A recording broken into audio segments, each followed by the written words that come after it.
Bom, boa noite. Né? Boa noite. Hoje nós temos nosso terceiro encontro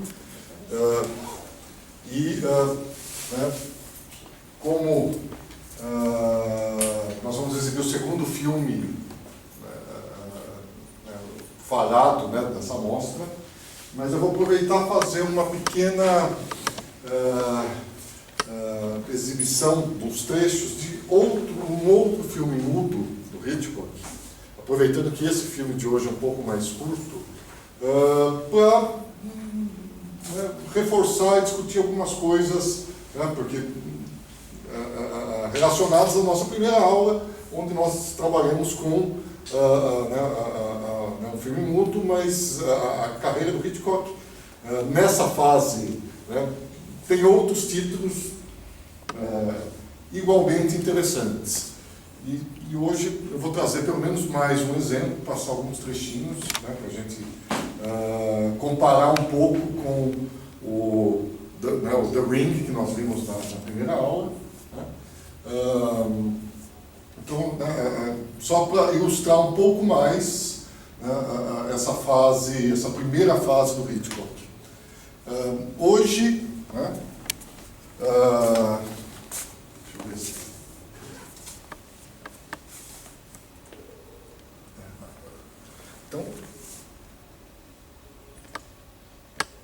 Então, hoje nós vamos, né, ver O Mistério do Número 17, que é um filme relativamente curto, são 61 minutos. Né? Então, talvez dê para mostrar algumas coisas que ficaram pendentes, né, nos dois encontros anteriores. Eu acho que nós temos, né, de certa forma, a chance de ver, né, um filme que tem algumas particularidades. Vocês vão ver que alguns dos temas presentes, né, na continuidade da obra do Hitchcock vão estar presentes aqui, mas é um filme que tem uma estrutura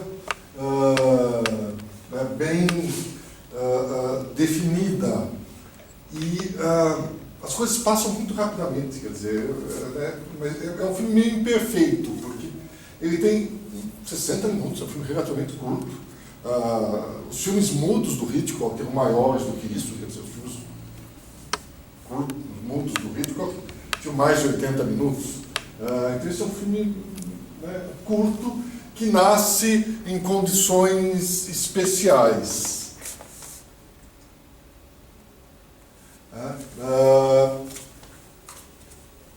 É um filme que ele foi meio imposto, né? Ele não tinha interesse de fazer, né? Na realidade ele queria fazer um filme com maiores pretensões, um filme que era um drama, que tinha que ele achava que tinha uma relevância maior, e no entanto, né, como o filme anterior a esse, né, não havia, né, sido um sucesso, ele foi obrigado a fazer esse outro filme aqui, o número 17. E é o último filme que ele faz na British International Pictures, né, da BIP. E também é um filme que não se saiu muito bem quando foi lançado, em termos de sucesso comercial. Posteriormente, ele foi até redescoberto e, né, às vezes, né, as coisas acontecem assim, quer dizer, depois de muito tempo, um pesquisador reviu o filme e conseguiu identificar virtudes que haviam passado, né, despercebido no momento da exibição, e que eu acho que nós vamos também conseguir identificar aqui. Né? Algumas curiosidades aqui da equipe. Bom, né, o roteiro do Hitchcock e a Alma Neville, que vai se tornar a futura esposa e companheira do Hitchcock durante toda a vida. Quer dizer, ela tem uma importância enorme na obra dele, embora passe sempre, o nome dela quase não seja citado. Quer dizer, recentemente, nos últimos filmes que foram lançados e que mostravam um pouco da vida do Hitchcock, recentemente foi lançado um filme chamado Hitchcock, que mostra a relação dele, com a alma, e também um filme chamado A Garota, que mostra a relação dele com a Tippi Hedren, e também aparece a alma Neville. Então, em filmes mais atuais, esse papel da alma Neville foi, de certa forma, resgatado. Então, o elenco, mais por curiosidade, porque realmente não tem nenhum nome assim que a gente possa destacar, a não ser um fato que vai ser importante para a trama, que são 8 personagens. É um filme que vai trabalhar essa questão em cima desses 8 personagens. Aliás, a primeira parte do filme vai trabalhar exclusivamente com isso. Então, é um filme em 2 partes. Nitidamente, vocês vão notar que você pode... É estranho porque é um filme curto, 60 minutos, mas é bem marcado que existem 2 momentos distintos do filme. Num primeiro momento, é um filme totalmente de suspense. É o que se chama de mais ou menos o tipo de filme Who Do It? Quer dizer, quem matou? A história de investigação. Você tem um assassinato e a questão é descobrir quem foi o responsável, quais são os suspeitos. Na realidade, é muito mais do que isso, porque essa primeira parte fala um pouco das aparências. Aquilo que você vê no primeiro momento não é aquilo que realmente corresponde à verdade que você vai descobrir no final. Quer dizer, é um filme que trabalha com esse jogo de identidades. Esses 8 personagens que vão ser apresentados, eles não correspondem necessariamente à primeira impressão que eles passam. Parte da brincadeira, parte da trama, está nessas reviravoltas que esses 8 personagens passam. Você tem um sujeito que é apresentado como policial, mas ele não é necessariamente policial. Aquele que você pensa que está morto, não necessariamente está morto. As coisas têm uma certa superficialidade, em relação a quem eles se apresentam, e eles vão assumindo papéis distintos. Talvez um exercício maior sobre tipos de personagens do que personagens em si. Quer dizer, não é que... parece que ele escolhe personagens característicos de uma trama de suspense e joga nessa história e brinca com a possibilidade de você mudar quem é quem. Então, mais do que quem matou, é um filme que fala sobre quem é aquele personagem, o que ele faz parte. E é uma trama meio rocambolesca, meio confusa, porque os personagens vão sendo introduzidos nessa casa misteriosa. Então, a primeira parte se passa totalmente no interior dessa casa e existem sempre mistérios a serem desvendados. Algo para se prestar atenção no decorrer da história é que, normalmente, um som introduz novos personagens. Algum som vai chamar a atenção para a inclusão, né, de um novo personagem na trama. Então esses 8 personagens vão interagir com esse mistério e, na realidade, começa a surgir vários mistérios no meio da trama, né, desse enredo, que vai desembocar na segunda parte do filme. E é bem nítido, porque na segunda parte é no exterior, sai da casa. Então a história da casa perde totalmente sentido aí, quer dizer. E ele vai trabalhar com a questão da perseguição. Nós já vimos que no final do filme passado, Chantagem e Confissão, você tem uma sequência de perseguição também, que se passa no Museu Britânico. Né? Que você tem uma sequência em que os policiais perseguem, né, o bandido que está fugindo no museu. Aqui também. Né? E é uma montagem alternada. A gente já comentou na primeira aula e na aula anterior um pouco dessa montagem alternada. Revisitando um pouco isso, quer dizer, eu havia comentado que era um dos artifícios, era um dos dispositivos, das técnicas que o Griffith, né, esse primeiro grande cineasta na década de 10, havia trabalhado com maestria, que era uma maneira de você criar o suspense.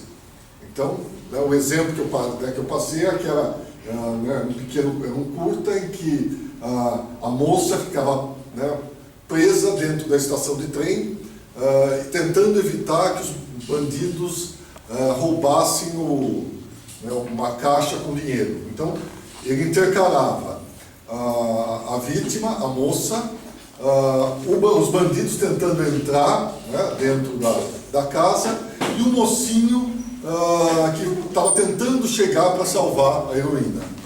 Aqui nós vamos ter algo semelhante também. Nós vamos ter uma montagem alternada entre os bandidos que estão fugindo num trem, né, e o mocinho que persegue os bandidos no ônibus. E o detalhe, e a coisa sensacional dessa sequência, é que se vocês prestarem atenção, ela é toda feita de maquetes. Lógico, uma vez ou outra você tem alguma, talvez eu tenha filmado algum trem, mas é quase tudo maquete. E é bem, eu acho que a gente for pensar que o filme é de 29, é de 30, acho que 31, 32, é extremamente impressionante isso. E essa coisa de trabalhar com as maquetes, mais para frente, quando a gente for ver o Rebecca, ele vai levar esse know-how, esse conhecimento que ele desenvolve na Inglaterra, para os Estados Unidos. Essa coisa de trabalhar com maquetes e conseguir dar uma sensação bem forte de realidade. Quer dizer, talvez eu nem devesse parar para vocês que era maquete e depois ver se vocês tinham percebido ou não. Mas vocês vão ver, mesmo sabendo que é maquete, em alguns momentos você vai falar, não é possível que isso seja maquete. Principalmente no desfecho. Porque no desfecho, o trem colide com um ferryboat, com uma barca, e começa a afundar. Essa colisão é muito bem feita.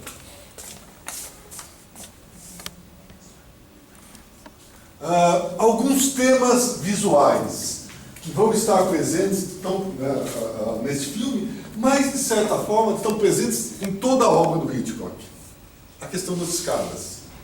Né? Nós já podemos, nos 2 filmes anteriores, tinham essas escadas aqui. Né? No The Ring menos, mas no filme anterior as escadas eram importantes. Em outros filmes do Hitchcock, também as escadas aparecem com uma certa frequência. E a questão do trem. Mais para frente, em outras ocasiões, nós vamos ver que o trem aparece com uma certa frequência. De cara, eu posso citar pelo menos 3 filmes em que isso é bem marcante. Bom, um deles é o Strangers não é Trama Macabra? Agora esqueci o nome do... Strangers in the Train, como é que eles traduziram? Pacto Sinistro.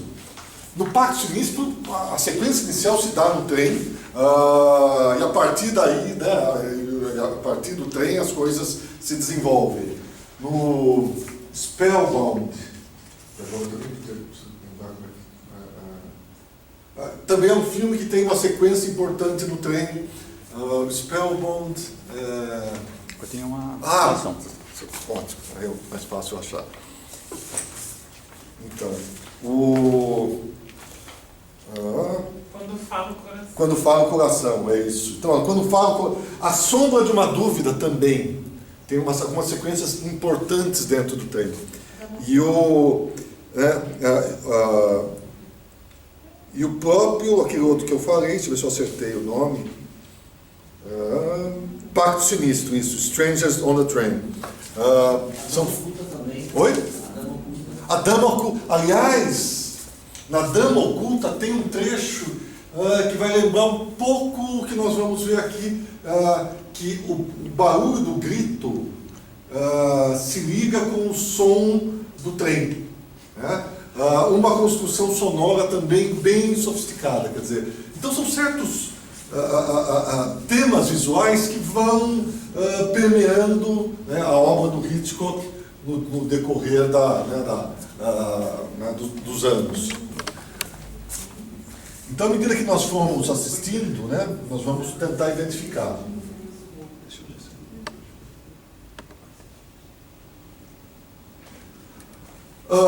Nossa, acho que eu vou precisar talvez apagar mais uma. Está muito escuro. Isso. Melhorou? Bom, aqui, o primeiro plano do filme é um plano sequência. Quando a gente fala plano sequência, o que eu quero dizer? Quer dizer, é um longo plano em que você evita o corte, você evita interromper, né, a história com um corte. Quer dizer, você tenta trabalhar ou com a movimentação de câmera, ou com a movimentação dos atores, ou ambas as coisas. Então, o primeiro plano do filme tem um plano de sequência bem interessante, porque ele começa numa árvore que tremula com o vento, desce, a câmera desce, mostra o chão e ele começa a acompanhar, da direita para a esquerda, o movimento das folhas. Aí surge um chapéu, e esse chapéu se desloca, entra dentro de uma casa e, aparentemente, o sujeito que perdeu o chapéu olha, né, entra dentro do jardim da casa para pegar o chapéu e ele olha, né, uma casa que parece estar meio abandonada, olha e vê uma luz de lanterna dentro da casa, que chama a atenção dele. Né? E aí a câmera sobe e ele vê que essa luz também está acesa na parte de cima da casa. E no meio disso tudo dá para perceber que essa casa está para ser alugada, quer dizer, ela está vazia. E aí ele resolve entrar na casa. Então, aparentemente é um estranho que resolve entrar numa casa abandonada porque ele viu um movimento inesperado ali. E a partir disso que se dá, né, o mistério dessa casa no livro 17. Algo que está presente o tempo todo no filme. Essa questão das sombras. Né? A sombra da mão. E aí alguns temas que são interessantes, né, que já estavam presentes no filme anterior. Né? A mão. Lembrem que no filme anterior que nós vimos, a protagonista lembra-se sempre da mão do homem que ela matou. Né? Isso vai percorrendo uma longa sequência. Aqui também as mãos aparecem o tempo todo. Não sei se está dando para ver, né? Porque está bem escuro a cópia. E a questão das sombras, né? Que aparecem o tempo todo. Isso tem muito a ver com a influência do cinema alemão e do expressionismo. Se der tempo, talvez eu trouxe alguns exemplos dos filmes expressionistas, onde esse trabalho dramático né? O uso do claro e do escuro está presente o tempo todo. No cinema americano da época, se vocês pegam, por exemplo, os filmes do Griffith, ou alguns filmes contemporâneos, essa influência é menos forte, no sentido que o sujeito prefere iluminar bem aquilo que é o foco né, da ação, quer dizer, ele quer deixar muito claro o que está acontecendo. No cinema alemão e no cinema de algumas pessoas, alguns cineastas que foram influenciados pelo cinema alemão, o escuro, né, aquilo que a gente não vê, as sombras, né, são parte constante dessa narrativa, né? Então, um cineasta que foi trabalhado recentemente, que é o caso do Orson Welles, isso também está muito presente. Então, tanto Orson Welles quanto o Hitchcock são cineastas que foram fortemente inspirados pelo cinema alemão da época. Então, o primeiro momento que nós vamos ser apresentados, né, ao mistério inicial, não é o único mistério do filme, mas ao mistério inicial da casa, é quando você encontra, né, quando dois sujeitos que estão andando na casa se encontram e encontram uma terceira pessoa, o morto. Né? Então, né, o homem que perdeu o chapéu encontra com um sujeito, né, no meio e tropeça no morto.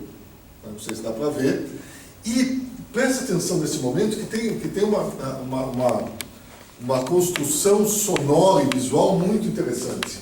Porque ele vai aproveitar, né, esse encontro que eles tropeçam no morto para mostrar a locomotiva, o trem, que de certa forma é o tema da segunda parte do filme, e o som da locomotiva vai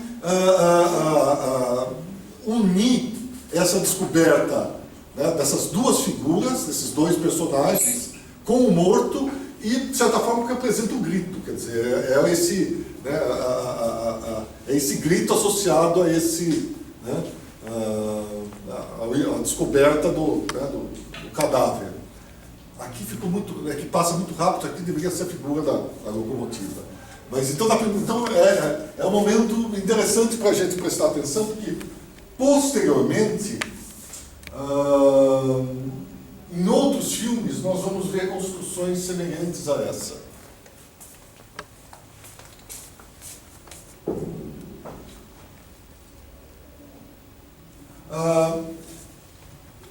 Um dos personagens, né, desses 8 personagens que o filme trabalha, é evidente, né, é um personagem, é um caráter, né, um personagem cômico o tempo todo. Né, ele faz parte desse alívio, né, dramático, quer dizer. Né, a gente já viu que o Hitchcock sempre, já nesses primeiros filmes, ele tem sempre essa preocupação de introduzir personagens cômicos ou situações mais leves que vão permeando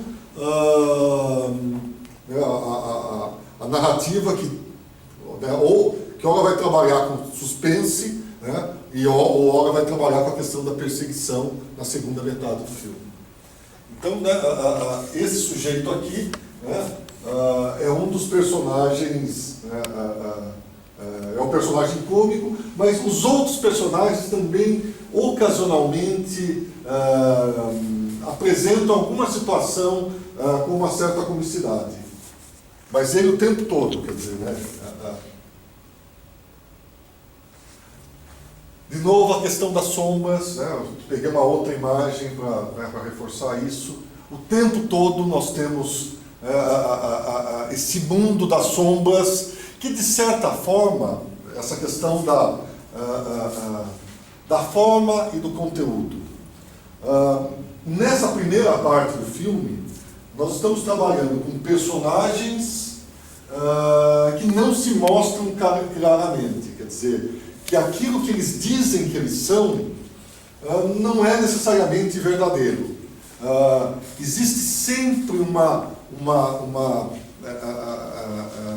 clima de mentira, de falsidade, de segredos ocultos, e de certa forma, visualmente, essa atmosfera escura, né, e com essas sombras presentes o tempo todo, portas que se abrem, e aí ele vai usar um recurso, quer dizer, ora, ele vai introduzir a ideia de que existem personagens que estão para chegar, ora pelo som, né? Às vezes o som introduz isso, quer dizer, algum barulho que delata que existe um novo personagem, ou às vezes o vento.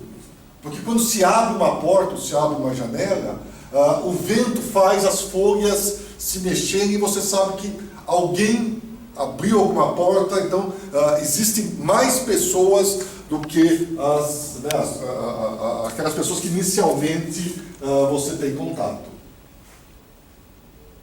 Tem mais sombras. Existe uma sequência aqui interessante,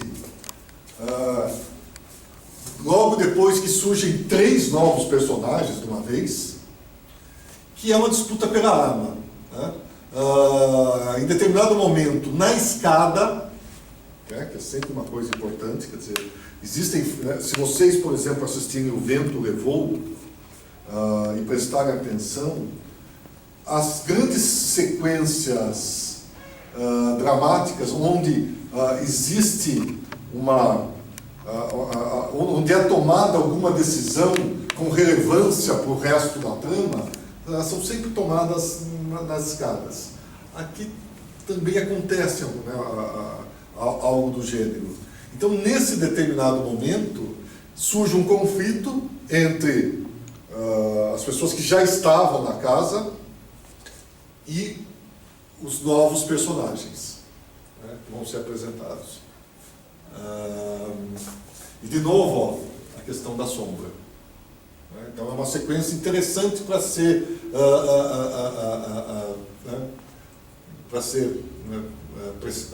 observada, porque tem uma montagem. Ela ainda não é extremamente sofisticada, porque de certa forma ele mostra a reação de todos os personagens à apresentação dessa arma, né? Tem um pouco de exagero, mas é algo que mais para frente será trabalhado pelo Hitchcock, né, de uma maneira mais eficiente, mas é um recurso comum até nos dias de hoje, né, em qualquer filme em que uma arma apareça de repente. Tem essa nova personagem aqui, né, que aparece do nada. Também presta atenção como ela é introduzida, quer dizer, ela vai ser introduzida pelo barulho no telhado, pelas sombras, né? Então existem algumas regras, né, que ele adota na hora de introduzir esses personagens para criar um certo suspense, uma certa expectativa, que é trabalhar às vezes com som, trabalhar com um elemento visual, que é o vento, por exemplo, uma porta que se abre, né? E as sombras.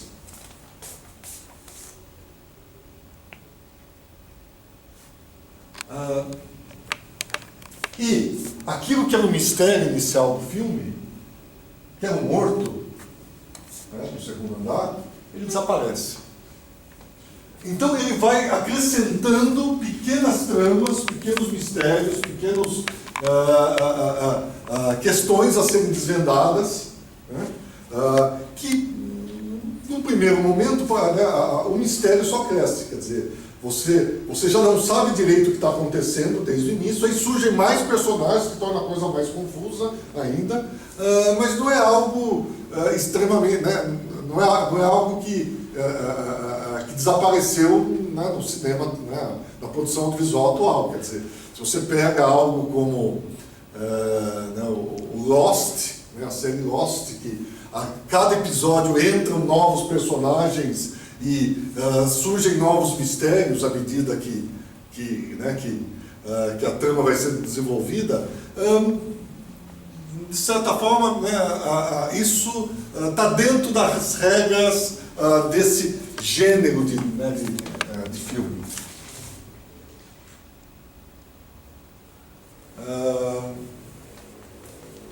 Nossa, aqui está bem difícil de ver. Também tem mais, né, de novo, a questão da mãe, da mão. Aqui tem uma mão que aparece aqui na hora de introduzir esses novos personagens. Né? Que é um sujeito, uma aparência meio de gangster, e essa senhora aqui, essa moça, que também as aparências enganam.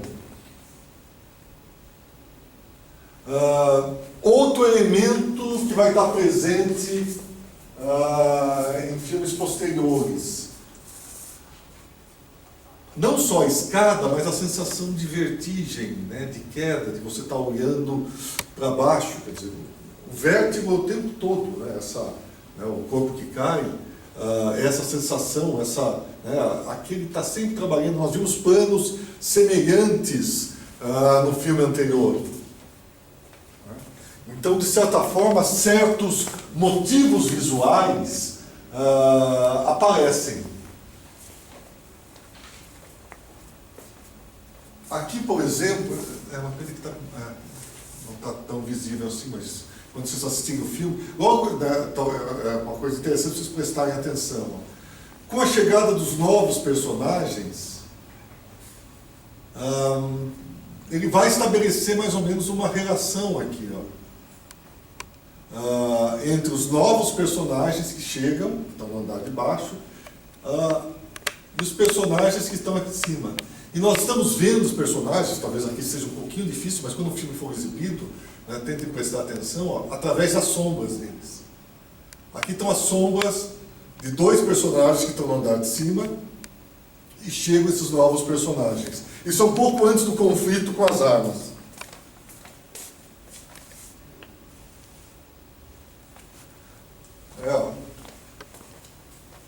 A questão da verticalidade, que tem muito a ver com as escadas. Às vezes a escada permite que você represente visualmente uma situação de poder. Né? Nesse momento em particular, nós vamos ver que a figura cômica aqui, que é um mendigo, que é um sujeito que vive na rua e entrou acidentalmente na casa, né?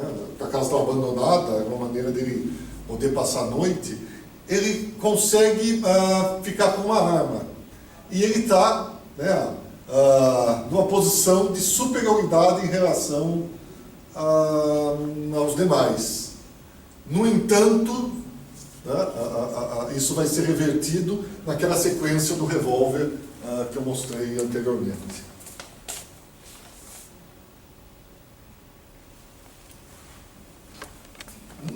Isso aqui eu errei a posição. No momento que eles... isso aqui é do filme passado, né, que é um momento em que, não sei se vocês se lembram, quando a moça encontra o mendigo na rua, né, e ela lembra do assassinato, né, do homem que ela matou, e tem um grito que começa aqui e termina no plano em que a governanta, né, com a senhora que controla a casa, descobre o corpo, né, do sujeito que foi assassinado. E o som liga esses dois planos. Isso vai ocorrer quando eles encontrarem aquele morto na sequência anterior. Aqui está errada a posição que eu coloquei. Em geral, algo para ser prestado atenção. A casa expressionista. Né? Preciso ver se eu consigo deixar isso mais com um brilho maior. Se você, no decorrer dessa primeira parte, quer dizer, preste atenção nessa casa. Quer dizer, essa casa tem uma forte influência desse cinema alemão expressionista. Quer dizer, se eu conseguir, eu vou talvez passar alguns trechinhos de um filme expressionista aqui para vocês né, olharem. Então tem essa, né, nos filmes do Orson Welles também a gente vê esse tipo de iluminação contrastada, quer dizer, né, as casas são todas cheias de sombras e mais, elas não têm muito ângulo reto. Né? Observe que as paredes parecem ser meio tortas, né? A casa tem uma estrutura que não parece convencional. Existe meio uma sensação de que aquela casa tem uma certa artificialidade muito ligado com os experimentos das pinturas expressionistas e do cinema expressionista. Nos filmes do Orson Welles também é possível identificar. E depois, à medida, né, que os vários técnicos, atores, realizadores alemães fogem da Alemanha, ou saem da Alemanha, fugindo da ascensão do nazismo, e vão para os Estados Unidos, eles levam essas técnicas para o cinema americano e vão influenciar principalmente a produção dos filmes B, dos filmes de baixo orçamento, onde o fato de você ter pouco recurso e não ter o melhor equipamento de iluminação, não ter os melhores cenários, né? Então, os cenários de baixa qualidade. Então, esse modo de fotografar vai casar muito bem com esses filmes que tem uma atmosfera misteriosa, tem uma atmosfera ligada à ideia de você estar lidando com temas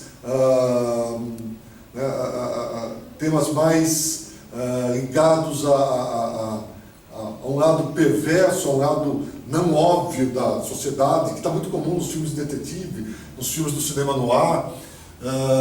Então, esse gênero vai ser muito desenvolvido nos Estados Unidos depois, quer dizer, principalmente pelos alemães né, que foram fazer carreira nos Estados Unidos. Outro momento onde isso é muito claro, a mão. Isso tem a ver também com os filmes expressionistas, tem a ver com Hitchcock. A gente já viu que a mão aparece inúmeras vezes nesse filme. E em filmes anteriores também. Né? A sombra, quer dizer, você apresentar o novo personagem através das sombras. Esse daqui vai ser o oitavo personagem, né? Que vai ser introduzido na história. Remete também a essa influência do expressionismo. Aliás, esse plano, em particular, quer dizer, lembra muito o M, o filme M, O Vampiro de Düsseldorf, do Fritz Lang, né, que também a gente consegue identificar essas estruturas. Esse tipo de trabalho visual. Um outro exemplo interessante, né, do uso do olhar. Aqui está difícil ver, né, para onde ela está olhando, mas é um determinado momento que essa personagem, que é surda-muda, e ela chega na casa, ela vai indicar através do olhar para o parceiro dela que um sujeito que chegou ali está escondendo um ticket, uma espécie de chave, um cartão que tem a ver com o mistério do número 17. Que tem a ver com o mistério dessa casa, e porque todos esses personagens têm uma casa abandonada que de repente tem 8 pessoas ali. Né?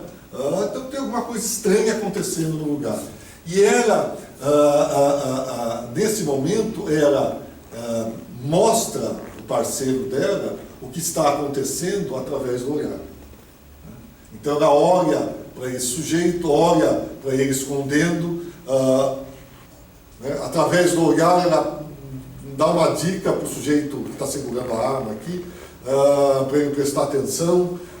Então é uma construção que é uma coisa que é bem interessante e reforça aquilo que a gente fala, que não é, isso aí não é exclusivo do Hitchcock, quer dizer, o cinema lida muito com a questão do olhar. O olhar direciona o corte do cinema. Né?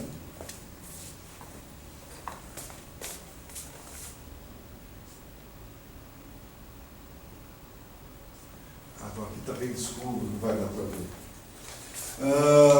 E aí nós entramos na segunda parte. A segunda parte do filme, né, de novo, é um filme curto, tem 1 hora, então uns 35, 40 minutos dessa primeira parte, tudo passa na casa com esse monte de 8 personagens que você não sabe direito. Eles estão tentando descobrir o mistério, mas não querem se revelar, né, querem manter uma certa segredo em relação a quem eles são. Aliás, nem fica muito claro quem é aliado de quem, né? É perceptível que existem algumas alianças internas que não estão devidamente esclarecidas, mas à medida que isso é revelado, né, que parte do segredo é colocado, aí começa a segunda parte. Essa segunda parte, né, que é uma perseguição que é feita numa montagem alternada, extremamente sofisticada do ponto de vista de montagem mesmo, quer dizer, porque você tem muitas ações correndo ao mesmo tempo, onde ele vai alternando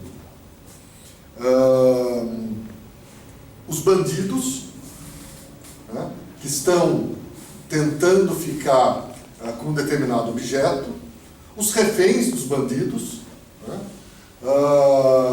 e essa ação ocorre dentro do trem, então eles estão andando em cima do trem, indo e voltando o tempo todo, e um mocinho que persegue o trem com um ônibus. Né? E aí entra de novo esse humor meio perverso do Hitchcock, porque o sujeito rouba um ônibus cheio de gente e vai dirigir que nem um louco perseguindo um trem. E são maquetes, né? Extremamente sofisticado, né, esse uso das maquetes. E notem que, ocasionalmente, ele mostra trem de um lado, ônibus do outro. Mas em determinados momentos, aqui deveria ser um deles, mas está pouco visível, nós vemos os dois juntos. O trenzinho de maquete e o caminhãozinho também de maquete. E essa sequência vai terminar apoteoticamente numa colisão de maquetes, né, em cima de um ferryboat, em cima de uma balsa. Então, eu não sei, depois eu vou até perguntar isso para vocês, mas mesmo eu insistindo N vezes que se trata de maquetes, ocasionalmente eu acho que vocês vão ter a sensação de que não pode ser maquete aqui, o trem, o ônibus é mais perceptível, mas o trem às vezes é difícil imaginar que aquilo ali é uma pequena maquetezinha de um trem real. Certamente tem, né, parte do filme foi feito num trem real, mas as cenas, né, do exterior, né, de longe, é tudo feito com essa maquete. Quer dizer, nós vamos ver isso em outros filmes posteriores. Né? Ele leva essa tecnologia, por exemplo, no Rebecca, né, quando ele vai fazer o Rebecca, que é o primeiro filme americano dele. É isso. Bom, então era isso que eu queria, né, mostrar agora para vocês, introduzir um pouco. Então, é meio confuso esse início, né? Mas para ajudar, vocês não se perderem, vão ser 8 personagens, tá? Então, e os personagens vão aparecendo, né? E o que talvez seja mais difícil de lembrar é que existe uma carta, em determinado momento, que vai dar alguns nomes, tá? Que de certa forma ajuda a entender o que vai acontecer. O que eu posso adiantar para vocês é o seguinte, quer dizer, tem 3 nomes que são importantes ali. Né? Um é de um inspetor, né? O outro é de um grande bandido e tem um outro nome também de um bandido meio secreto, ali, um grande agente, né, internacional. E aí a questão é quem, é você identificar, né? Porque aparentemente existem várias possibilidades, as pessoas assumem identidades e vão mudando no decorrer da história. Então nessa primeira fase, tirando esse pouco de confusão que pode surgir, eu acho que o interessante é observar, né, o uso das sombras, né, como esse espaço da casa ele é um pouco disforme, a questão do som, né, o que ele usa de recurso quando ele vai introduzir um novo personagem, ou quando ele vai dar alguma dica de que existe um personagem que ainda não foi revelado. Aí a segunda parte é mais simples de entender porque é uma perseguição, né? Mas ela tem uma sofisticação do ponto de vista visual que que eu acho que já dá para adiantar algumas outras perseguições equivalentes que ele vai fazer ao longo da carreira dele. E lembrando que no filme anterior nós já tínhamos uma perseguição elaboradíssima, essa aqui é bem mais elaborada, no Chantagem e Confissão, quando o bandido foge para o Museu Britânico e ele é perseguido pela polícia. Então é isso. Alguma questão inicial que vocês queiram colocar antes da gente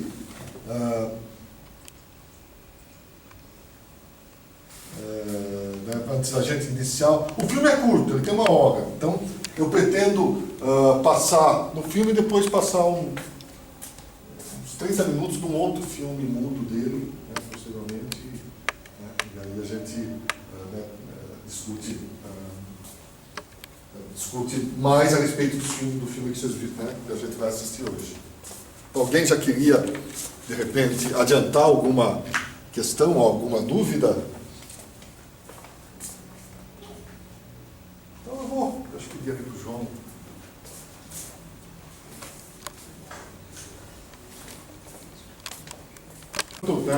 Ele está posicionando lá. Do ponto de vista sonoro, lembro que no filme anterior a gente falou muito dessa questão do som, da inovação do som, as dificuldades técnicas. Aqui isso está um pouco melhor resolvido, né? Então, sonoramente o filme é até melhor construído, quer dizer, então aquilo que eu havia falado, que eu havia reforçado, que era bem perceptível o momento em que você tinha movimento, né, e não tinha som síncrono, né, no filme anterior, Chantagem e Confissão, e quando você tinha o som, a necessidade do sincronismo, a câmera ficava extremamente estática. Aqui isso é menos perceptível, né? Eu acho que até, se vocês prestarem atenção, talvez seja possível identificar, né, as mesmas limitações técnicas, mas a gente percebe que já existe um som melhor construído, quer dizer, esse filme já não é um filme de transição, né, entre o filme mudo e o filme sonoro. Então é um filme que tem, acho que 2 anos, feitos 2 anos depois daquele filme Chantagem e Confissão que nós vimos na semana passada. Então nesse sentido ele é melhor realizado sonoramente, do ponto de vista técnico. Agora, e talvez um pouco de texto também, né? O texto é um pouquinho melhor, principalmente acho que o texto da figura cômica. Esse filme realmente não tem nada, né, do ponto de vista de relevância, não é um filme, eu acho um filme menos interessante, por exemplo, que o filme anterior, ou The Ring, né, o primeiro filme que nós vimos, que era um filme mudo.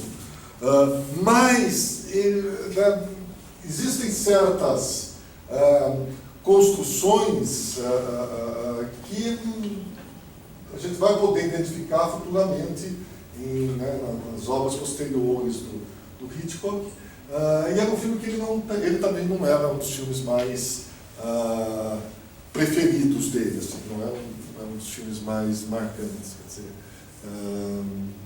de certa forma, né, eu acho que uma vez ele deu uma entrevista que até demonstrou a empolgação que ele tinha em relação a esse filme, que ele fez obrigado, né, que era uma coisa que não era um filme que ele queria fazer, embora em termos temáticos tenha tudo a ver com a carreira dele, mas o que ele ficou entusiasmado mesmo é pela feitura da sequência de perseguição no final, feita com essa mistura de maquetes, né, e trechos reais, quer dizer, com os personagens em cima do trem, que eu acho que é bem, vocês vão ver que é bem interessante.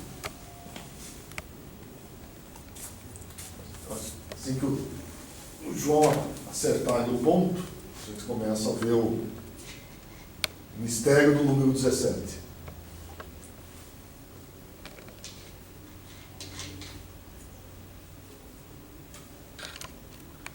Então, de novo, né, só avisando, eu vou, costumo falar no meio da sessão, vou tentar falar o mínimo possível, porque espero que essa introdução de hoje já tenha, ajude vocês a localizarem os pontos mais relevantes do filme por si só.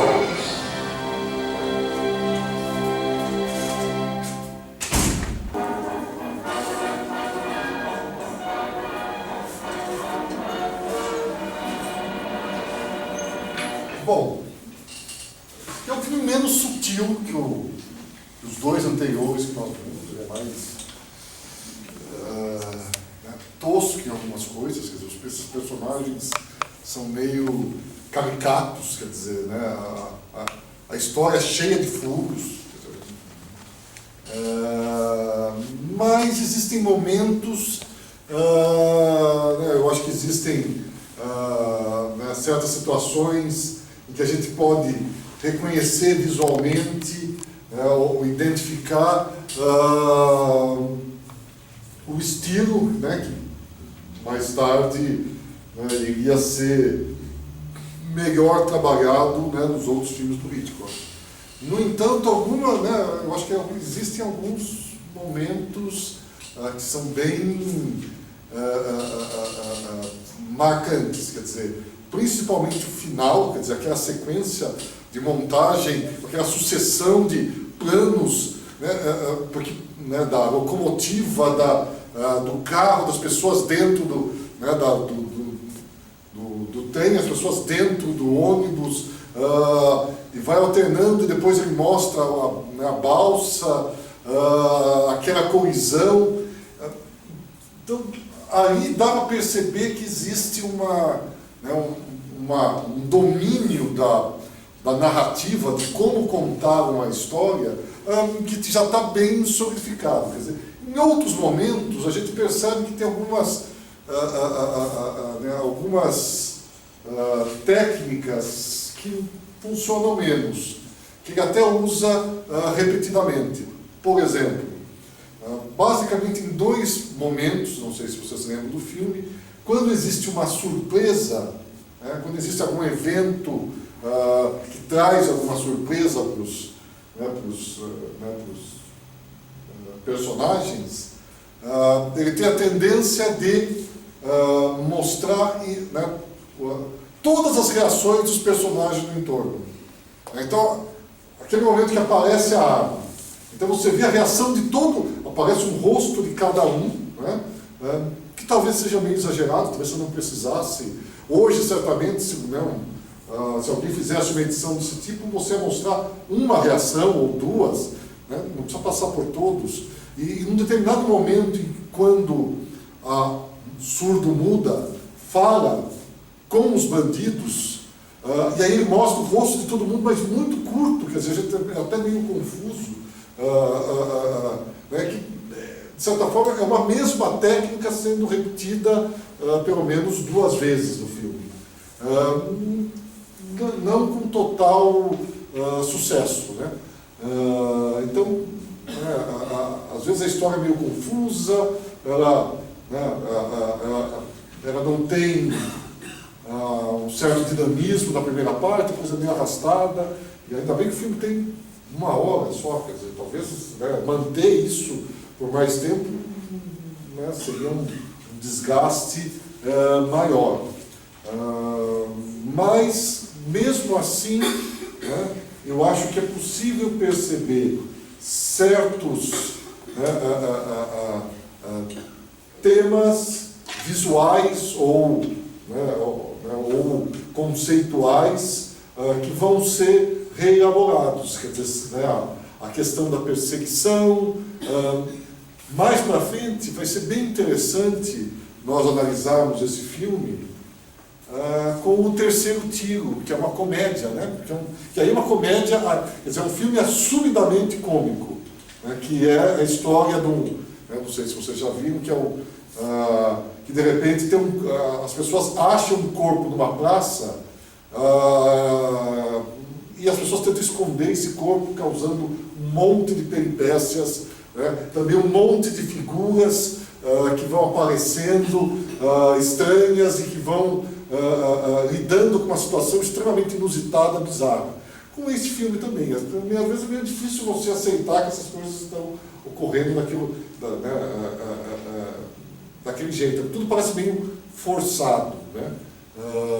Mas mesmo assim eu acho que tem elementos que justificam a escolha dele para essa, né? Eu acho que tanto pelas virtudes quanto pelos defeitos, né, que ele né, mostra. Vocês, né, qual foi a impressão de vocês? O que vocês acharam em geral do filme? Quer dizer, antes uma curiosidade, se é tão perceptível que são maquetes, ou de repente, em determinado momento, passando na colisão, né, se passa, né, qual foi a percepção de vocês? Na colisão dá para perceber, pelo menos eu senti que era uma maquete, mas a cena que o trem seguia paralelo com o ônibus, aquilo era maquete também? Maquete. Então ali não parece. Ali não parece, né? É que talvez na colisão a gente saiba que, putz, ele não fez aquilo. É um filme barato, isso é um filme, não é uma produção, né, não tem atores conhecidos, não é uma superprodução. Então, certamente, né, ele não ia botar um trem afundando no mar, quer dizer, se fosse o James Cameron, ia construir um tanque gigante, ia fazer a coisa de verdade.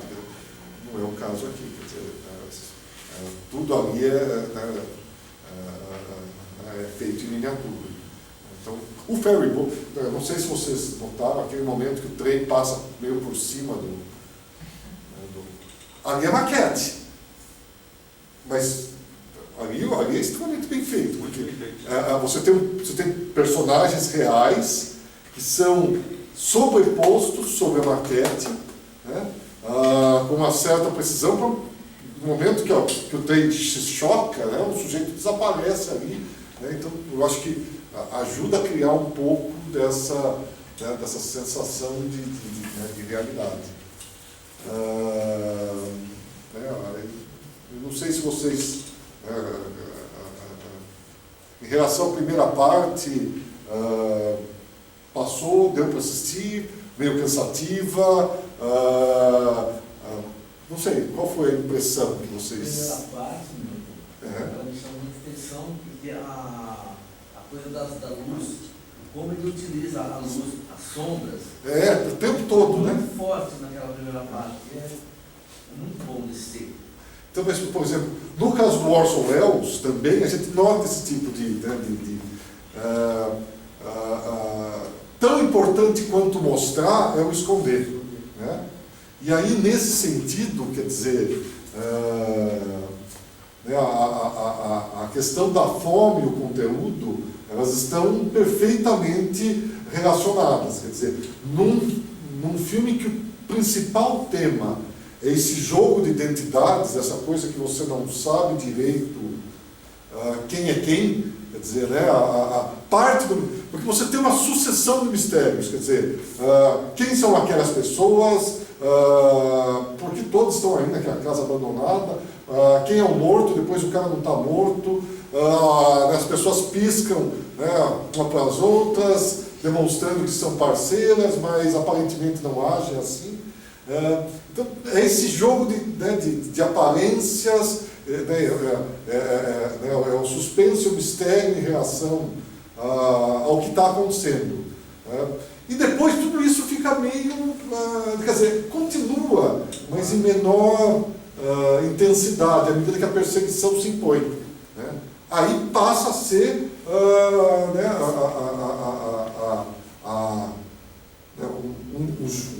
um jogo baseado na eficiência da decupagem e da montagem para você criar essa intensidade, né, da perseguição. Que eu acho que aí talvez seja o ponto, principalmente o final, porque nós temos, mesmo dentro da sequência da perseguição, nós temos dois momentos ali. Quer dizer, nós temos um momento em que tem um conflito entre os personagens que ficaram dentro do trem. Né?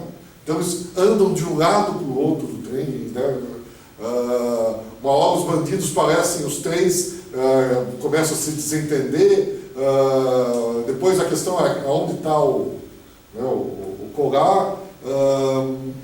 E depois, quando, no momento em que o maquinista desmaia e o trem fica desgovernado, eu acho que a partir dali, digamos assim, uma segunda, né, é um outro momento dessa segunda parte. Quer dizer, e aí a questão da alternância entre o ônibus e o trem se torna mais perceptível. Quer dizer, e aí você tem uma profusão de planos, de cortes, né? Ora o detalhe do trem, ora o detalhe das rodas, ora o detalhe dos dois desesperados, ora o detalhe da paisagem, dos faróis. É uma construção extremamente complexa, quer dizer, de certa forma, é algo que a gente tem que notar quando a gente assiste um determinado filme, que a relevância de uma determinada sequência, de um determinado momento no filme, às vezes, nem sempre, mas não é uma regra que vale sempre, mas costuma estar associada ao número de planos e ao número de posições de câmera que o diretor planeja, reserva para aquele determinado momento. Né? Então, para uma sequência que é realmente vital, você normalmente espera que o diretor se debruce e procure dar um dinamismo maior, uma relevância maior, uma importância maior. Normalmente, no filme de suspense, de perseguição, a conclusão acaba justificando uma decupagem maior. Quer dizer, você decupa, você divide o espaço e o tempo numa quantidade maior de pedaços. Né? Porque a grande questão, né, do cinema e da montagem no cinema, né, o próprio conceito de montagem tem muito a ver com a ideia de você ter um todo que é dividido em pequenos pedaços, e esses pedaços vão sendo reunidos para criar uma intensidade maior, para você ter um controle maior dessa intensidade dramática. E isso é feito tanto no espaço, quer dizer, você tem um número maior de planos, os planos, existem mais planos fechados, mais planos abertos, quer dizer, existe um dinamismo maior, e no tempo também, quer dizer, o tempo também é mais entrecortado. Você intensifica a sensação de que você está diante do final, né, que o clímax tem uma urgência de acontecer, de que ele está caminhando para o desfecho, à medida que os planos vão ficando cada vez mais fechadinhos e os planos cada vez ficam mais curtos. É lógico, né, que isso não funciona sempre, mas funciona um bom número de vezes. Né? Num dos encontros do curso do Orson Welles, o curso anterior a esse, eu acho que eu até já havia discutido um pouco disso, né, com vocês. Né? Vários fizeram, acho que quase todos fizeram uma ou mais vezes, né, participaram, né, daquele curso. Então, aqui talvez a gente, no momento posterior, talvez a gente, né, reforce um pouco isso, quer dizer, essa ideia de que a intensidade dramática tem muito a ver com essa construção, quer dizer, à medida que você vai caminhando para o desfecho, os planos vão ficando mais fechadinhos e o tamanho deles cada vez fica menor, quer dizer, ficam mais curtos, que é o que a gente nota na sequência final. Eu acho que a sequência final, depois que o tempo fica desgovernado, eu acho que é o mais contemporâneo, é o mais menos envelhecido trecho desse filme. Quer dizer, esse filme ele é meio arrastadão, quer dizer, não é, acho que ele funciona menos do que, por exemplo, é uma impressão pessoal, pelo menos, né, que o primeiro filme que nós vimos, o The Ring. O The Ring parece que as coisas estão mais azeitadas, quer dizer, aqui ainda os personagens são meio limitados, quer dizer, é como você pode o tempo todo, às vezes, usar uma palavra para descrever cada um dos personagens, eles não se expandem muito além disso, quer dizer, talvez o único personagem que é mais ou menos constante é o personagem cômico, quer dizer, que ele é aquilo que ele é desde o início, quer dizer, os outros, você, o tempo todo você pode colocar uma palavra que descreve, né, o papel dele naquele momento, quer dizer, isso vai mudando, né, às vezes vai alterando. A mulher antes era só surda-muda, depois ela não é só surda-muda, ela é outra, né, ela passa a ser, né, ela passa a ter um valor maior à medida que ela tenta ajudar as pessoas que ficaram presas. Oi? Nesse filme, me parece que os atores, no caso, eles são mais um acessório, porque o filme ele me parece muito mais de técnicas de gravação, e de montagem. Eu acho que é bem isso, pelo menos eu tenho essa impressão, não sei se vocês compartilham isso, quer dizer, não é um filme que chama atenção pelo desempenho dos atores, a maneira como os atores carregam a dramaturgia. Aliás, algumas vezes, né, você tem simplesmente a cara deles reagindo, né, a uma determinada situação, quer dizer. Então, né, nesse sentido, ele é mais limitado. Eu não sei se talvez limitado não fosse o nome, quer dizer, mas ele está um pouco, né, é mais datado, talvez, porque à medida que a gente vai acompanhando a carreira do Hitchcock, a gente percebe que os atores vão ser mais relevantes para a construção da trama do que aqui.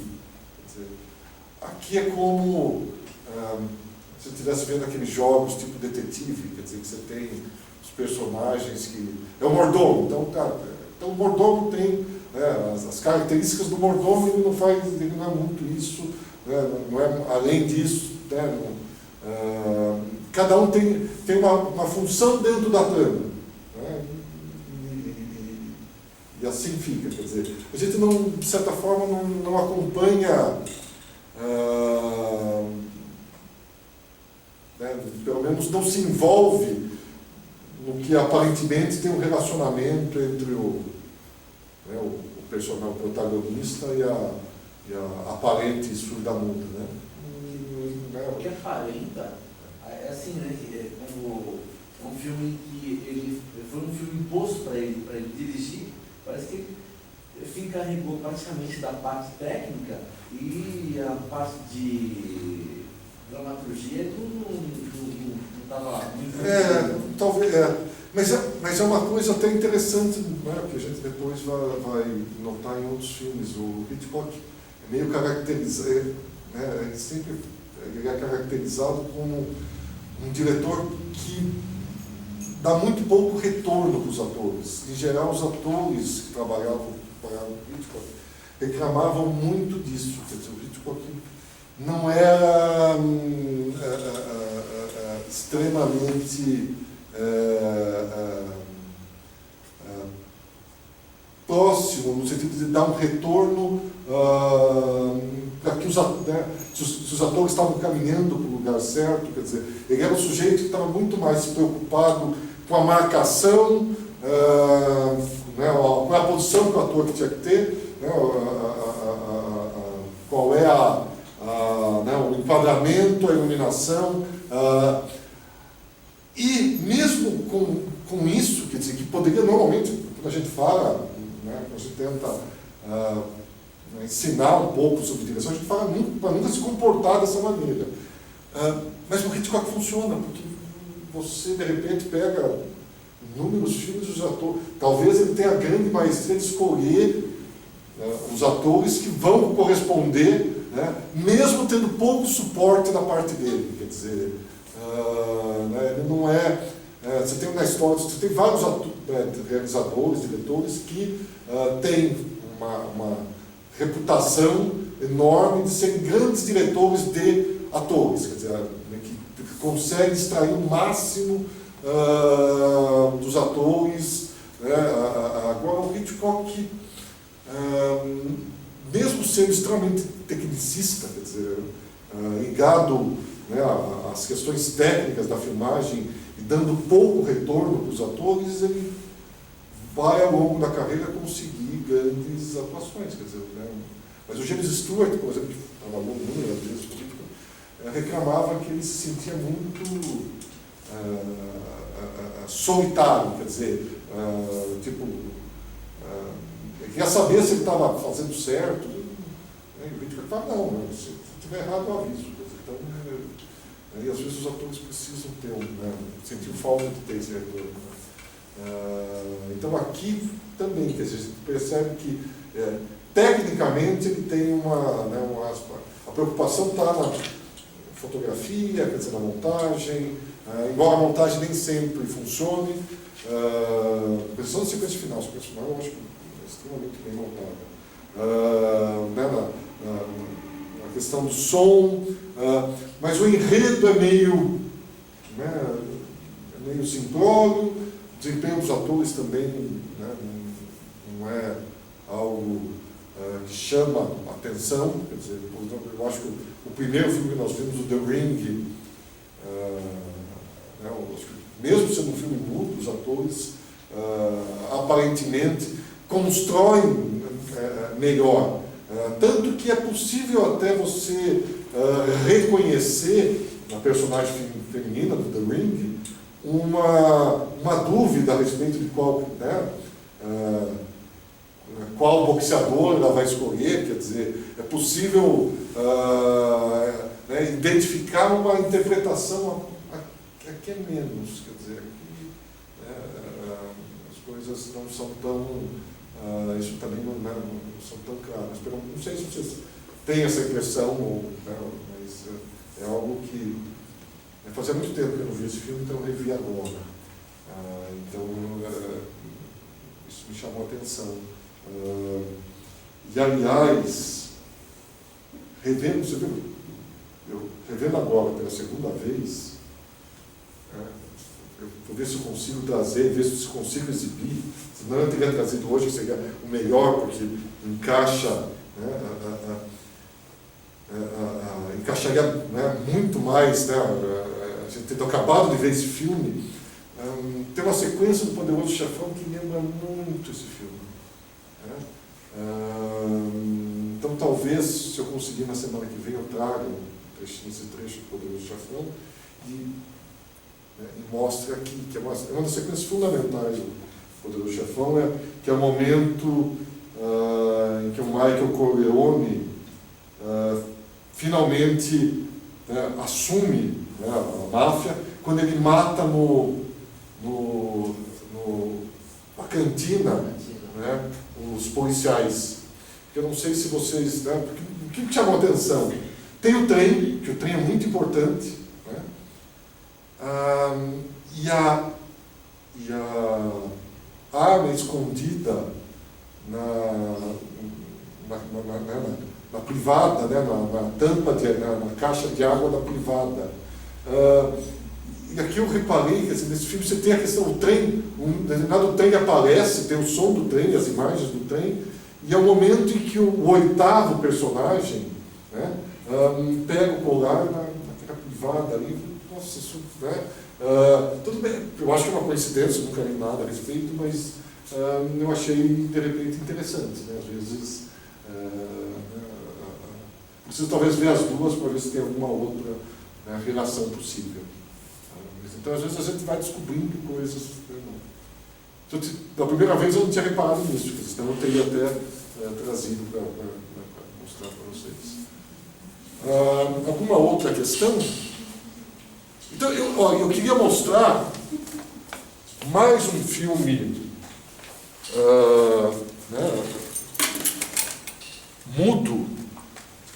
É um trechinho, acho que são uns 16 minutos, né, para a gente fechar a noite.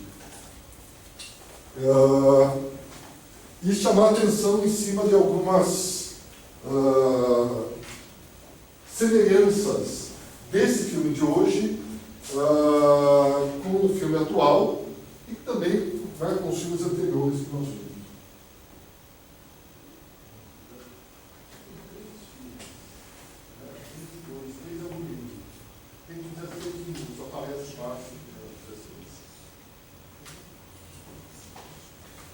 É um filme preto e branco, mudo, chamado em alguns lugares, né, numa cópia de DVD, se chama O Inquilino, na outra, tem dois nomes possíveis. Hóspede Maldito, ou Hóspede, uma coisa assim, quer dizer, às vezes o título do filme. Eu trouxe eu até gravei as duas versões. Será que é esse? Não, acho que não é. Não é esse. Entrou. Deixa eu ver se ele. Mas é um filme. Esse filme eu até vou comentando à medida que ele vai passando, porque eu acho que ele entrou no primeiro. Ele entrou direto nessa. Oi? Não, é nesse DVD mesmo, só que é o segundo filme.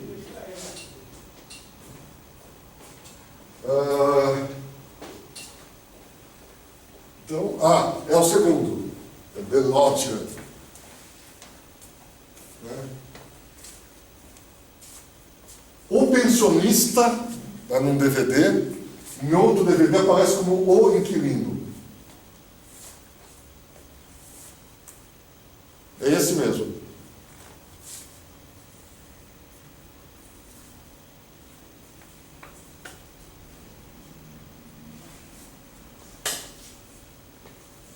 Vamos ver se aparece. Depois, do outro lado, tem uma versão de outro DVD, para vocês verem aquilo que eu tinha comentado com vocês, que a música é totalmente diferente de um filme para o outro.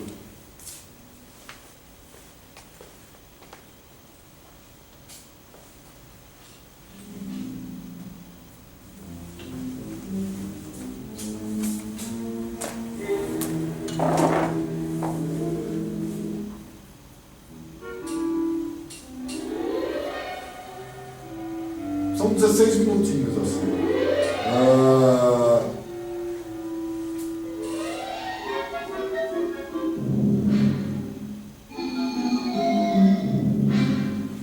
É a história de um assassino, né, de mulheres que ataca em Londres. O filme tem uma série de semelhanças ou de temas comuns ao próprio expressionismo alemão. Olha, é um filme mudo, mas olha como ele começa. Com uma mulher gritando, com a sugestão de um som. Lembra que nos outros filmes mudos que nós vimos também isso acontecia. Às vezes ele começa um filme mudo sugerindo um som. A qualidade da imagem é horrível, mas nas duas cópias que eu tenho.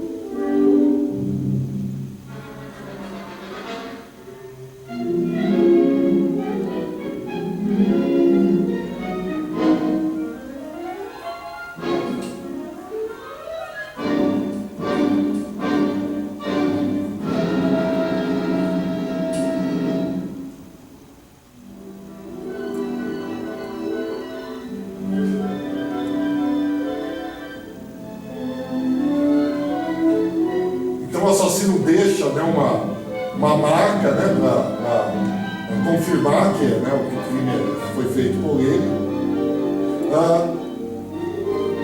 Um tema que é muito comum no cinema expressionista alemão e que está presente nesse filme é a ideia de que existe um monstro ou existe algo terrível entre nós. Essa percepção que dentro da aldeia, dentro da cidade, existe algo terrível que está impregnado na sociedade. Em vários filmes alemães da década de 20, isso está presente. Então, essa ideia do assassino, tem um assassino que promove o pânico na cidade.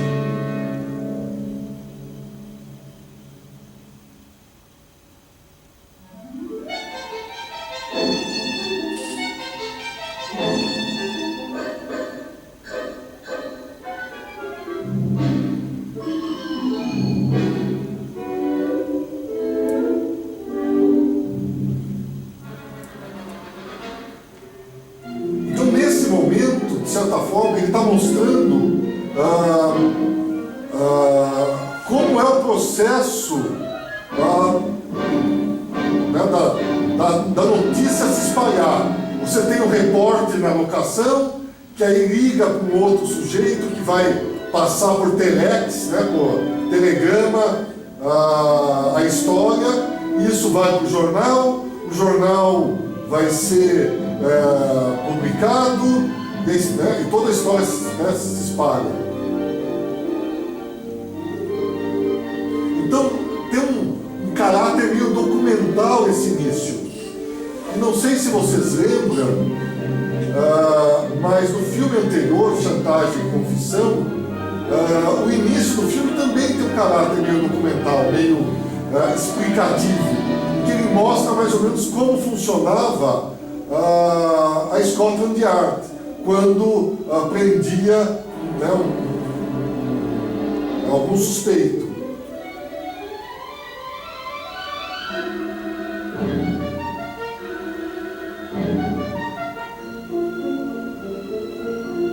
Então, ele já dá detalhes detalhes sobre algo que vai representar, que vai nos ajudar a identificar o assassino.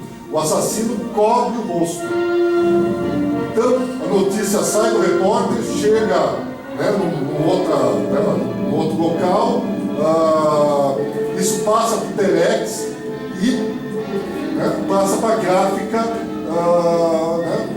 do jornal.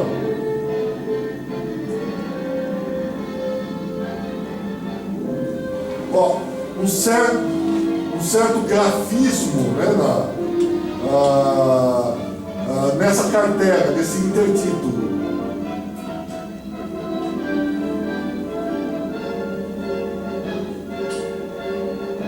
O jornal sai da gráfica, aí vão para os carros que vai ser, aí ele vai ser distribuído para toda a cidade.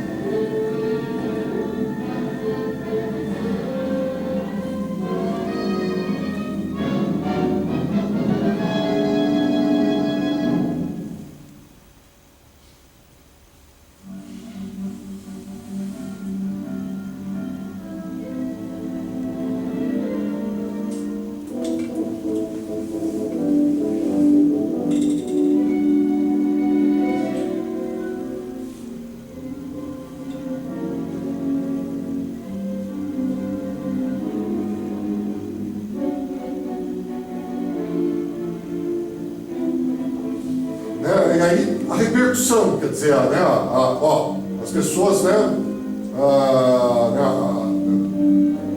começam a repercutir a notícia e ela se espalha, né, reforçando essa ideia que a cidade toda está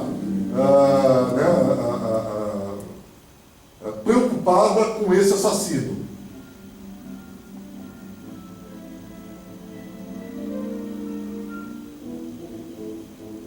O rádio também. Então, é um filme múdio, mas, né, ele tenta representar o rádio, né? O locutor fala e as pessoas escutando o rádio.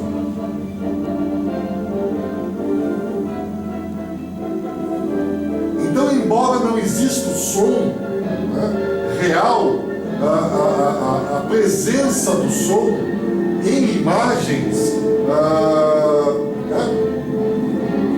está o tempo todo, né?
Note que ele chama a atenção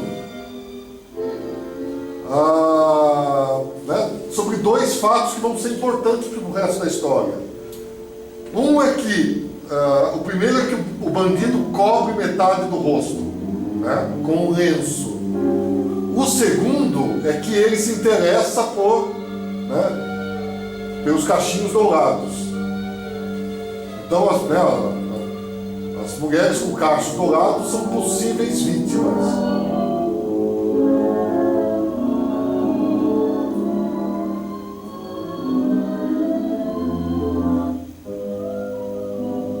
Aqui eu acho que é o portão. Bom, agora aqui está entrando tudo isso, né? Eu cortei um pedaço, e já estou indo para o assunto principal. Nós vamos ser apresentados para a protagonista desse filme, que é uma moça cujos pais têm uma pensão, que aluga quartos. E é lógico que a moça tem cachinhos dourados.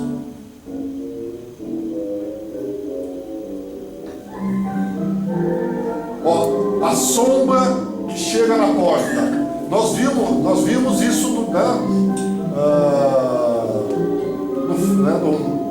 no filme Chantagem e Confissão.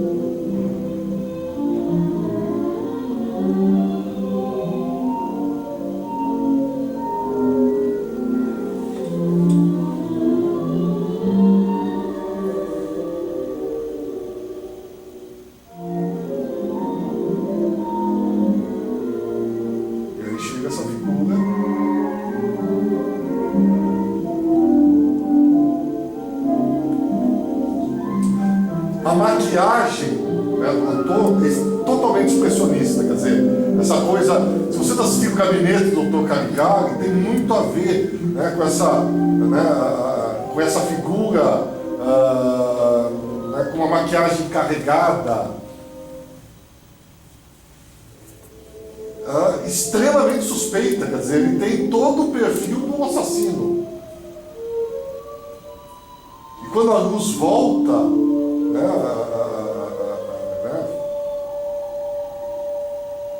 existe um certo espanto, um certo cerimonial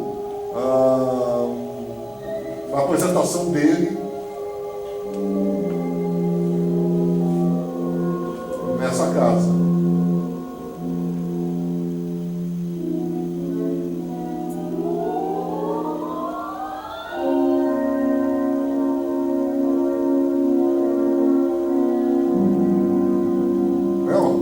Parece um monte de eventos, né? E chega a moça com os cachinhos dourados e ele olha de maneira extremamente estranha para a moça.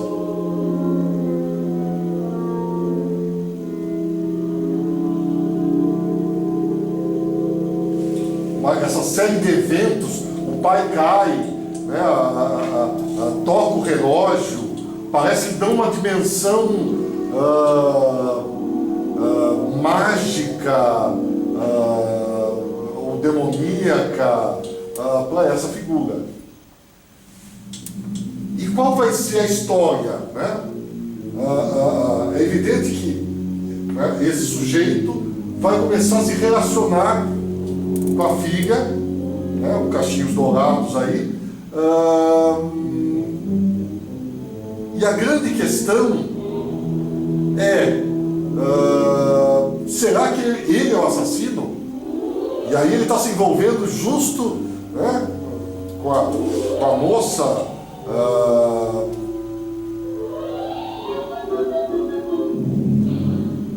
Então será que era, né, o amor que vai surgir entre eles, o amor que está condenado pelo fato dele ser o assassino?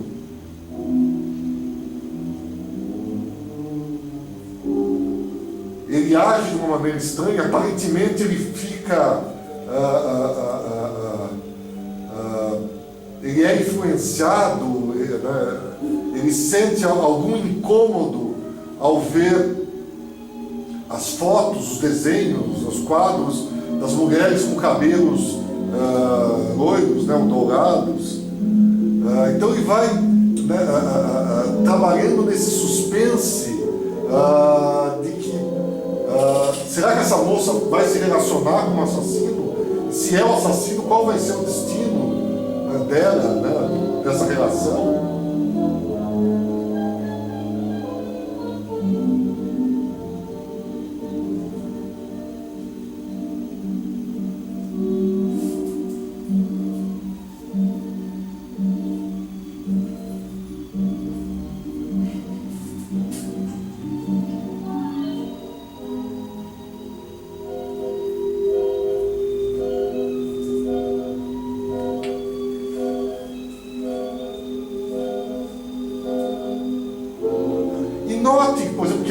que a atuação é muito mais exagerada, né?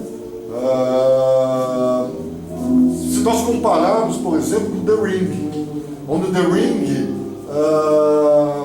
é uma interpretação muito mais natural, né? Aqui existe todo um exagero na movimentação, no uso das mãos, nas expressões faciais.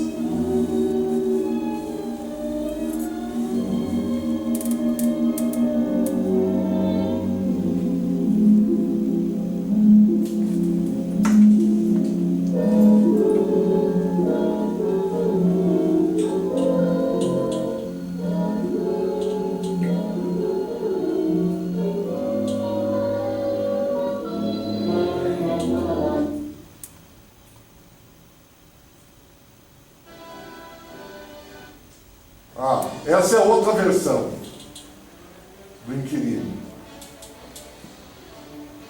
Olha a diferença da música. Isso é muito comum, quer dizer, por quê? Porque você não sabe qual é a música que estava associada a esse filme.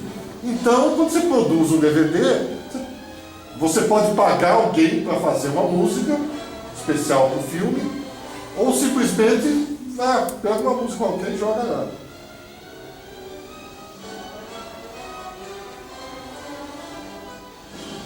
Essa é a impressão que a gente tem mais ou menos dessa música, né?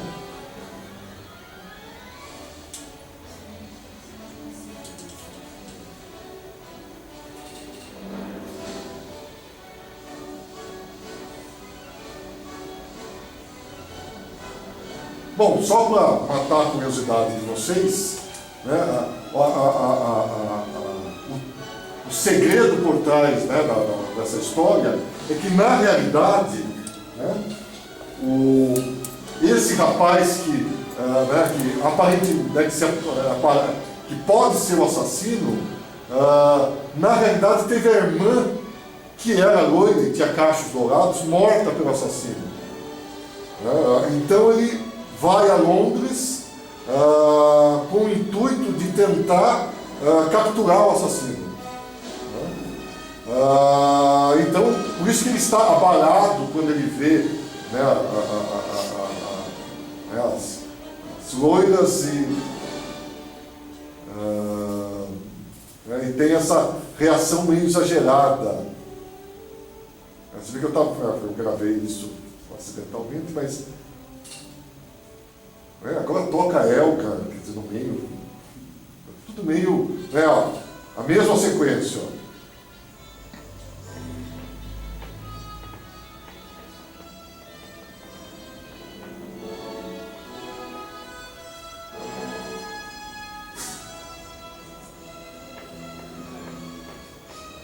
Agora você vê, parece que o circo chegou, né?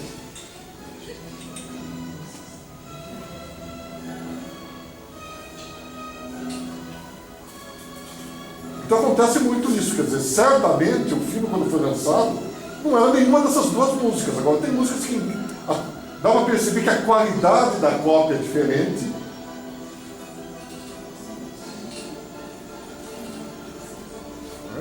Agora, essa música parece que vai ter uma sequência de corrida, de galgos em algum lugar, né? Milton, essa música é uma área da ópera Carmen.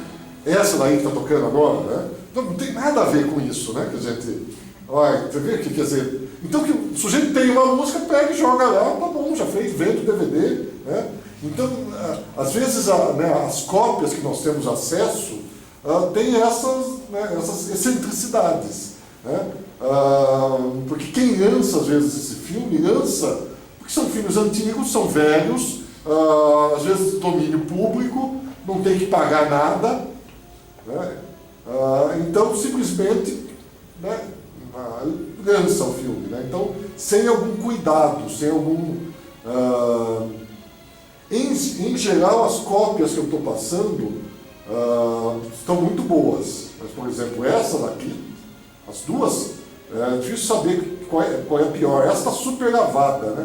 Ela está mais clara do que a outra está mais escura, mas a música é pior. Então, difícil. Muito do filme. Oi? A música destoa do filme. Destoa do filme, quer dizer. Porque não teve uma escolha, quer dizer, o sujeito pegou, ó, vamos pôr uma música ali e deixa tocando. Na outra tocou Elga, agora tocou a Karen Bizet, né, e tá bom, né? Fica por isso mesmo.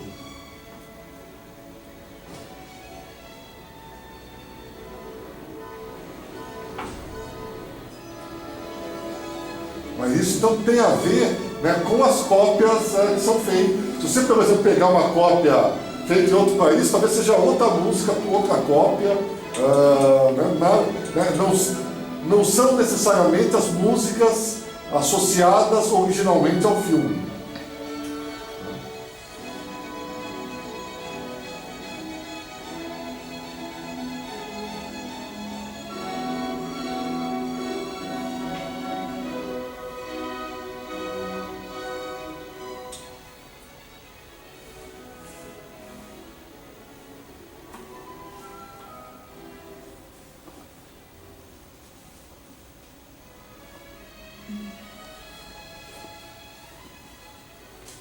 Agora, né, eu peguei esse filme por esse detalhe, né, que tem essa diferença, e para reforçar a influência do cinema alemão do expressionismo. Quer dizer, você pega o gabinete do Dr. Caligari. O gabinete do Dr. Caligari tem essa ideia de que existe um assassino na cidade que sai à noite e mata algumas pessoas. Quer dizer, é um sonâmbulo que faz isso.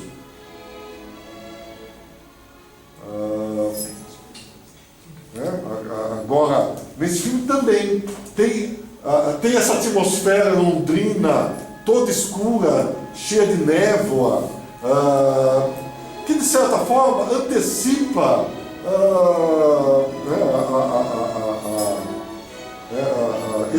esses temas que envolvem investigação, assassinato, crime, que são uma constante na obra do Hitchcock. Mas também são constantes no expressionismo alemão, ou em filmes posteriores, quer dizer, do cinema alemão, mas não necessariamente expressionistas. Por exemplo, A Caixa de Pandora, do Pabst, que é um filme alemão, com a Louise Brooks, famoso pela Louise Brooks, que no final do filme ela foge da Alemanha, vai para Londres, e acaba sendo morta por um assassino semelhante ao Jack o Estripador. Aqui é um trecho diferente, que eu peguei, que eu separei para. De novo a coisa, dele se vestir semelhante ao. Porque a ideia dele é causar essa dúvida. Existe uma cena muito parecida com essa no gabinete do Dr. Caligari, alguém que acorda com a suspeita que tem alguém, que tem alguém andando pela casa. Então ele tem todo o comportamento suspeito, porque ele sai de madrugada, quer dizer, como um assassino, mas na realidade ele está querendo capturar o assassino.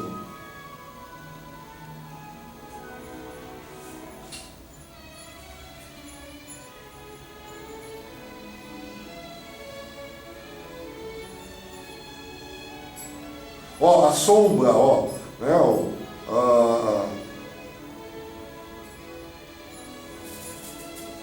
que hoje é até meio clichê isso, mas a gente percebe que se torna um clichê porque é um recurso que vai sendo utilizado com uma certa frequência o tempo todo. Essa sequência, digamos assim, é o clímax. Porque é o momento em que os dois estão sozinhos, o espectador não tem certeza das reais intenções desse sujeito, se ele é um assassino ou não. Olha, tem um exagero, ele toca, parece que.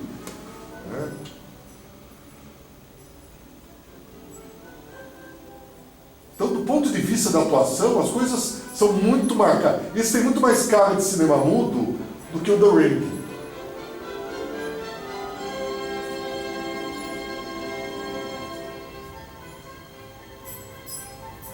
Até porque no The Ring você vê os diálogos.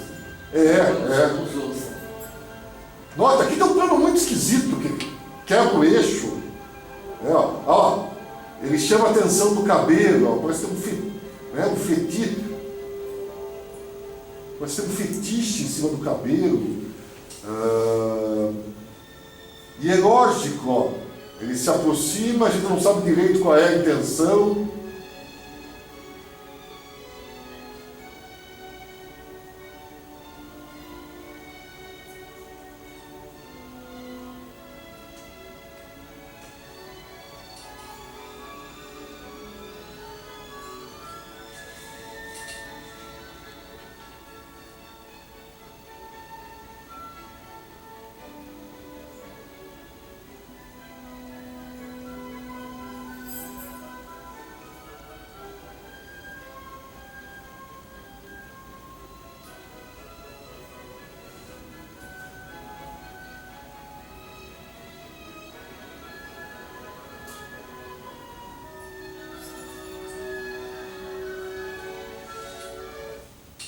Bom, era isso que eu queria mostrar.